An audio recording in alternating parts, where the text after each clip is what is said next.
Welcome to my channel Achieve with Astro Sudha.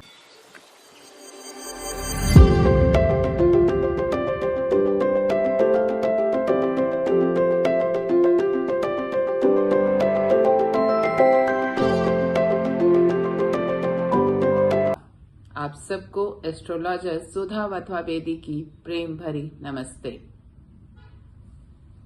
शादी हम सबकी जिंदगी का एक बहुत ही अहम हिस्सा है और जब हमारे बच्चे या कई हम अब खुद जब हम एक एज क्रॉस करते हैं 25 साल का हम माना जाता है कि ब्रह्मचार्य जीवन खत्म हुआ, तो उसके बाद हर किसी की इच्छा होती है कि मेरा बच्चा अपनी जिंदगी में सेटल हो, उसकी शादी हो और वो अब अपनी गृहस्थ जीवन के अंदर आगे बढ़ना शुरू करे।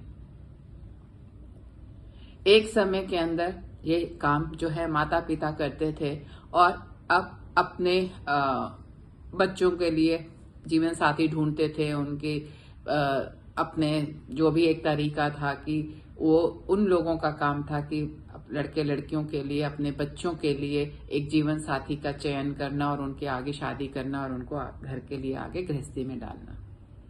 लेकिन समय के साथ साथ ये चीजें अब बदलती गई और बहुत ज्यादा केसेस के अंदर बच्चों ने अपने आप से अपने मैचेस देखने शुरू किए और अब वो खुद एक लव मैरिज का कॉन्सेप्ट बनना शुरू हो गया।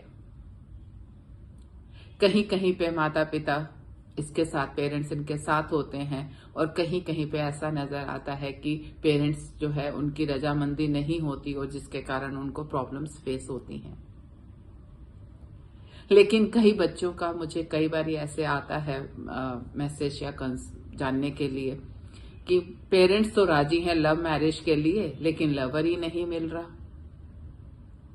तो आपको इसके कुछ प्लैनेटरी कॉम्बिनेशंस को समझने की बहुत जरूरत है कि आपके पेरेंट्स का राजी होना एक बहुत अच्छी बात है। आप एक बहुत अच्छे उनके साथ रिलेशनशिप के अंदर है। आपका चार्ट भी एक बहुत प्रॉमिसिंग रिलेशनशिप दिखाएगा आपके पेरेंट्स के साथ, जहां पे आपके पेरेंट्स आपके ऊपर पूरा ट्रस्ट करते हैं and they are standing by your side.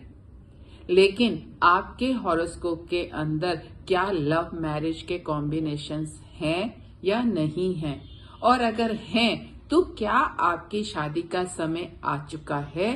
अब आप मतलब आपका you will get find that partner और नॉट, ये जानना आपको बहुत जरूरी है। आपको ये समझना है कि there are planetary combinations, there are houses which are responsible for these kind of this type of combinations in your horoscope. आपका जो 7th हाउस है वो हाउस ऑफ पार्टनर है, आपके लाइफ पार्टनर का हाउस है। लेकिन उसके साथ ही साथ जो आपका 5th हाउस है वो हाउस ऑफ लव है।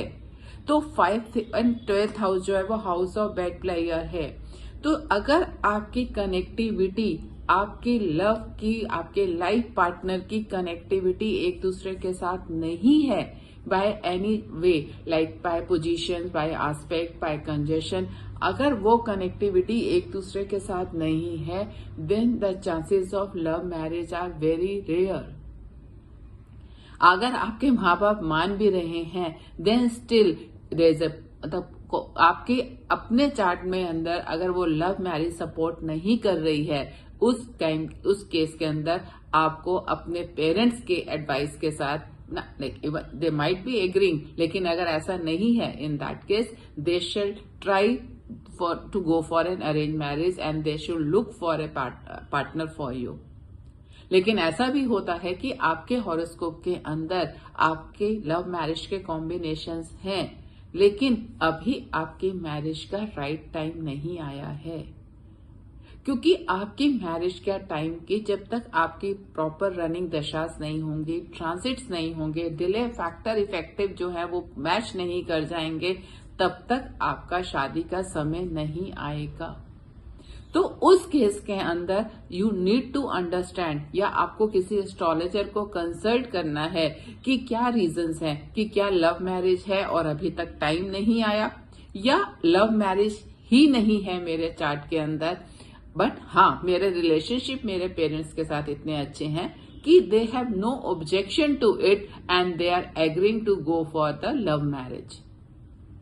तो अगर आप भी ऐसी ही किसी सिचुएशन से निकल रहे हैं और परेशान हैं इस इश्यू को लेके, तो आप किसी लर्नड एस्ट्रोलॉजर को कंसल्ट करिए और ये समझने की कोशिश करिए कि आपका चार्ट आपके लिए क्या प्रॉमिसिंग दिखा रहा है।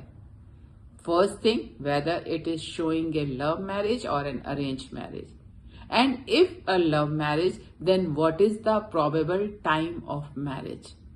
Or I am going through that time, or there is some delay factors in my chart जिसके कारण से ये चीजें नहीं हो रही, then wait for that time, act accordingly and choose the person।